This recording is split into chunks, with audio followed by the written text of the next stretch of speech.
Do you have balls? Do you have them dangling between your legs, or is it just like, do you have them? Because I don't think you do. Because what do you mean you let her convince you to stay? It has been so long since I last recorded a video, so please do bear with me. But hi guys, we're back with another video of me discombobulating and making sense of some of the stuff that I see on Reddit, basically. Let's just get straight into it. Like, no need for introduction. My name is Tamia Louise and I'm here to help you where help is needed.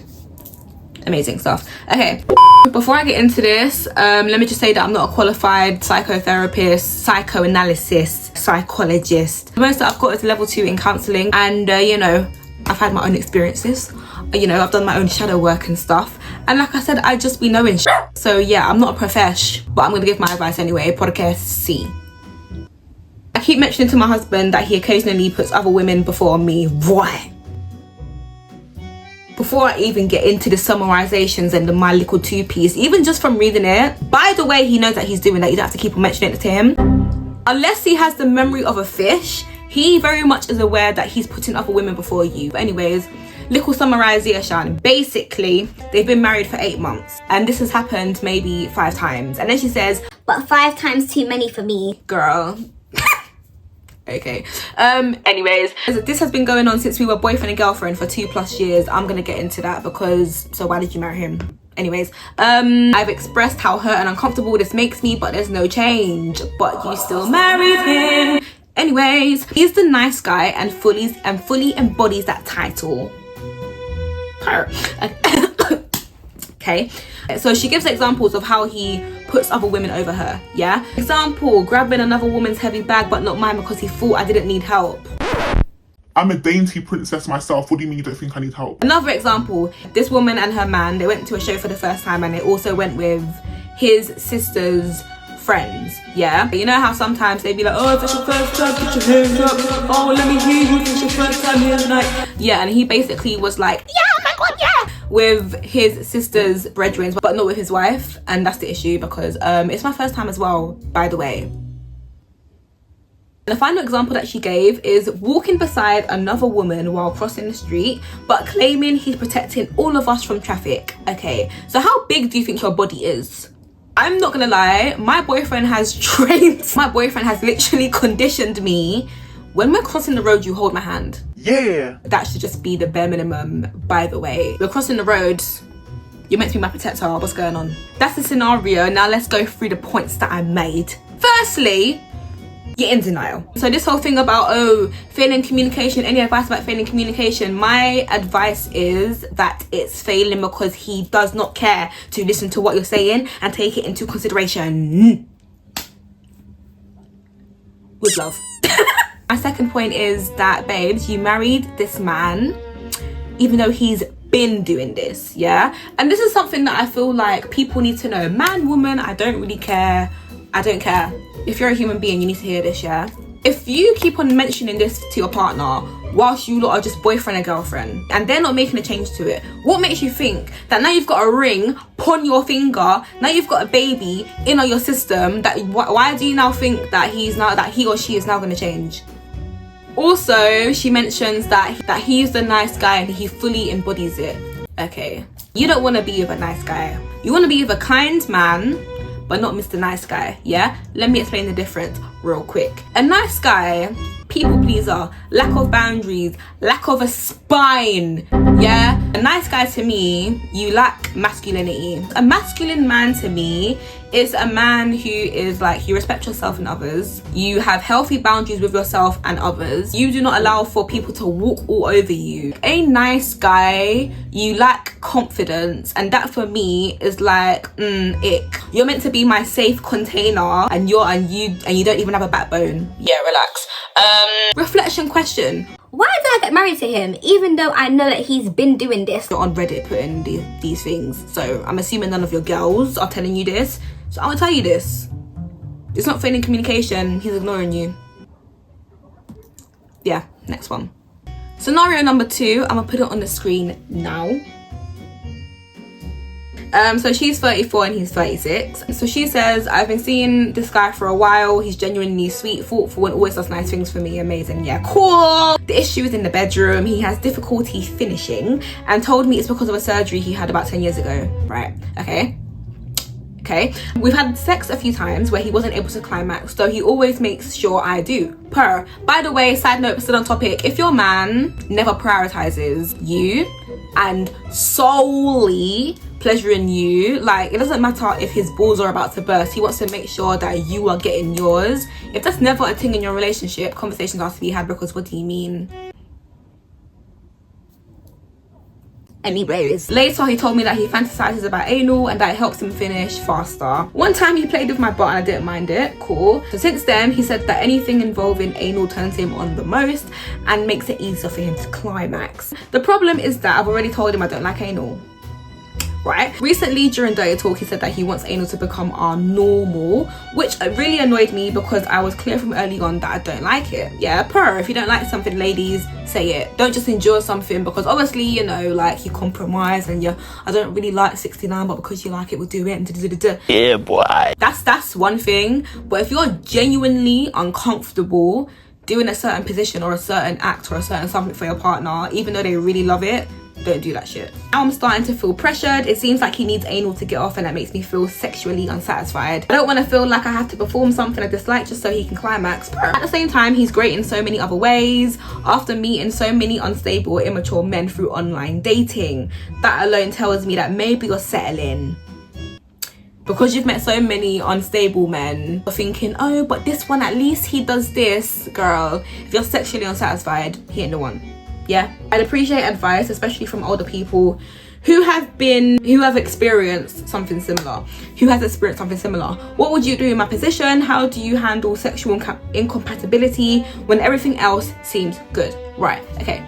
First off, yeah, just because someone is older don't mean niche. Alright, me personally, I'm 26, okay? Humbly, I have a higher level of self-awareness and emotional intelligence than a lot of 40, 50, 60-year-olds. Just because someone is older does not mean that they are wiser. Also, she mentioned, yeah, that she wants advice from someone who has experienced something similar. A lot of people give advice from a place of trauma, so even though someone may have gone through the same thing as you, they may be giving you advice from a place of trauma. It's not actually good advice, it's just offloading their shit.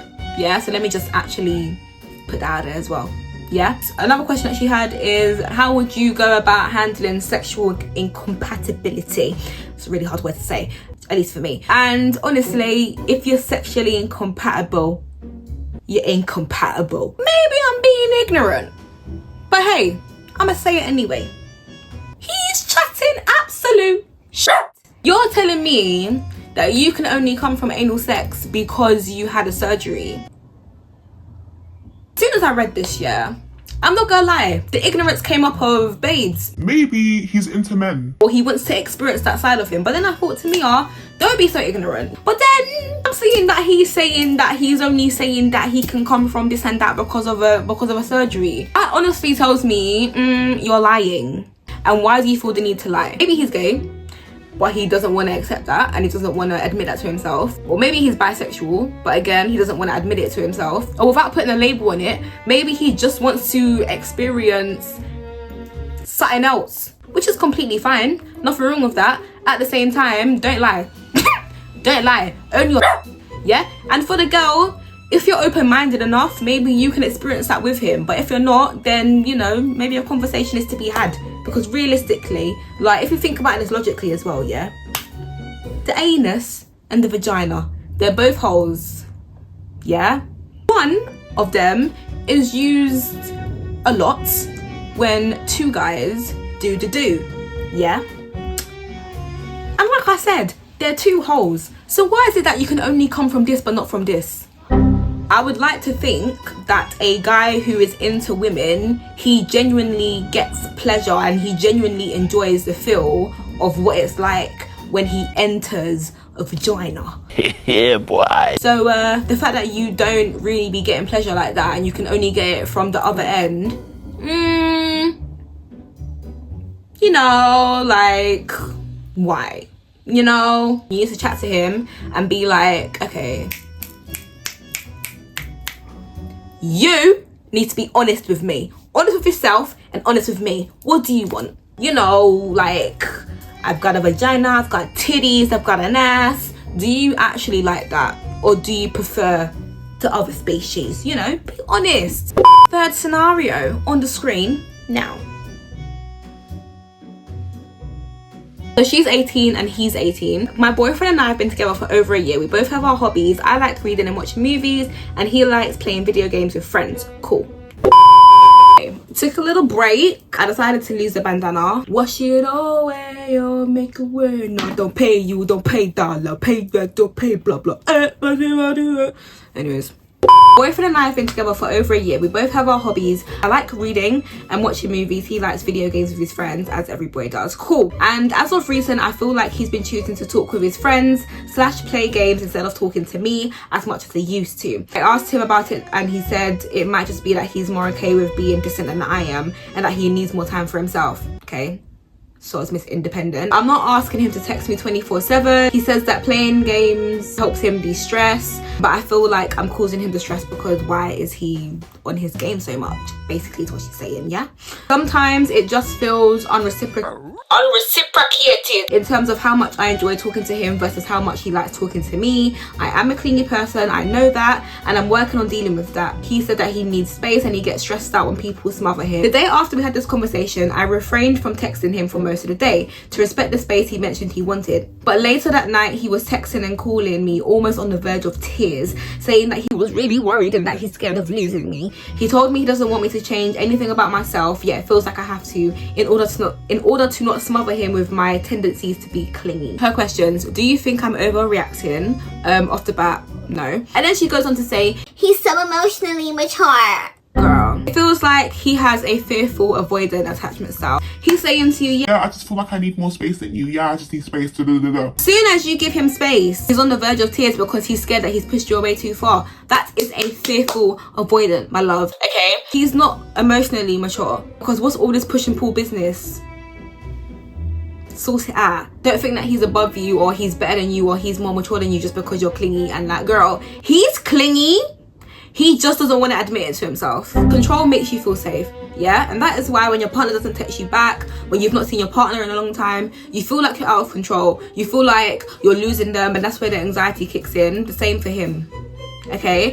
So him telling you that he needed space, that's the avoidant side of him. That's him putting himself in a place of control, of Leave me alone. But for you to just give him space without him actually having to say anything to you, oh, that makes him feel out of control, and that's when the anxiety kicks in of Shit. How I pushed her away too much. My reflection question for you, my love, is why are you clingy and where does it come from? Where did it start? Who made you feel emotionally or who physically abandoned you when you were younger? Also, what do you think will happen if you're not around him all the time? Do you think he's gonna get bored of you? Do you think he's gonna leave you if you don't speak to him all the time? Because that is just your brain trying to keep you safe. I think this is the final scenario. Yeah. Fourth and final scenario on the screen now. We've been together for 5 to 6 months. For 5 to 6 months. For her, I was in a 11-year relationship that ended 5 months before this relationship started, right? Straight off of that, red flag. Share the same values, we have good conversations, we laugh a lot, and we're fairly compatible sexually. Even him using the word fairly, it's like, yeah, we're fairly compatible. Yeah, it would do. She's emotionally invested and recently wrote me a very sincere message about wanting to grow. And we also have a lot of small arguments, not huge blow-ups, just frequent friction, because she wants to be very present in my life, very included, very involved. Physically, my attraction feels conditional. I can desire her, but it depends on context and mood. It's not that spontaneous, obvious pull, and I know that matters to me more than I'd like to admit. An ex randomly reached out recently after months of silence. The exchange was short and respectful, but it did activate something in me that made me realise I still feel a strong spark elsewhere. That made me question whether something is missing here or whether I just always respond to novelty, aka you're fucking mature, man. Okay, no. I'm stuck between two ideas. I thought I said two toes. No. I'm stuck between two ideas. Either she's just not the right long-term fit for me, or I'm someone who starts doubting once a relationship becomes stable. I don't want to leave a good relationship chasing some fantasy of certainty, but I also don't want to stay and slowly disengage. I actually tried to end the relationship twice, which I don't get. What do you mean you tried to end the relationship? She couldn't accept it and we talked for hours and I let myself be convinced to stay. I let myself be convinced to stay. If my brethren came and told me, yeah, I let her convince me to stay, I'll be like, oh, so you're an idiot. Do you have balls? Do you have them dangling between your legs, or is it just like, do you have them? Because I don't think you do. Because what do you mean you let her convince you to stay? Here's a question. Has anyone experienced this kind of quiet but persistent I don't know what that means. Ambivalence. How did you figure out whether it was incompatibility or your own patterns? I have actually experienced this. I will get into it in a minute. I'm not gonna lie, you need to be Raw, truthful, and completely authentic and transparent with yourself and how you actually feel, because you don't want to lead her on because she's here thinking, yeah, even though I'm not gonna lie, it seems like she's a bit intense as well. Intensity is cool, but it seems like she's doing a bit much in my opinion, but hey, c'est la vie. So I've literally written here, firstly, look up attachment styles, figure out what your one is. Yeah, that really helps in general. It seems like you may be a bit of an avoidant with a twang of nice guyism. Maybe you just don't like her like that, which is fine. You know, it's hard to admit. Like I said, I've experienced this. Got into a relationship with someone and realistically I didn't like him like that. It was the first time I had ever broken up with someone and I felt really bad because he was such a nice guy and blah blah blah, but realistically I'm just not into you like that. It's a hard thing to admit because you don't want to be a dickhead, but you're even more of a dickhead if you keep on staying in the relationship when realistically you're thinking, yeah, I'm not really into you like that, you know? You saying that your attraction feels conditional and that it's not the spontaneous pull and the overwhelming feeling of, oh my god, my balls are gonna burst if I don't do this and I don't do that. This isn't TV, this isn't a manhwa, this isn't an anime, this isn't porn. Okay? Let's not confuse passion and raw sexuality and sensuality with, what was I saying? What I'm trying to say is maybe this woman is actually a safe space and she's actually got a safe, stable energy about her, and you're too used to having the whole back and forth, hot and cold, that whole dysregulation nonsense. Maybe you're too used to that, and so now you think that because you don't feel that, there's something wrong with you, or there's something wrong with her, or there's something wrong with you guys, when realistically you're too used to having a dysregulated nervous system. Okay. And the next point, like I said, it seems like she's a bit, I'm trying to break up with you and you're saying no. Huh? I don't want to be with you and you're telling me no. What's going on here? That should put you off even more. Like, right, she's a bit mad. For her to not accept that you're breaking up with her, she might be a bit dodge. So leave her alone, man. And if you then say to me, yeah, but I've tried, try harder. It's not even try. Do. Tell her, listen, we're done. Now, I don't want to have to be that ex and block you and delete you on all the socials, but I will do because I'm done. Block and delete, like Alkaline said. Done. Finito. Yeah? Sayonara. It's very simple, okay? But, yeah, I think that's pretty much it. I hope I helped in some kind of way. I say everything with love. I promise you. Let me know what you think in the comments down below. Ciao, ciao, adios, and sayonara. I'll see you soon.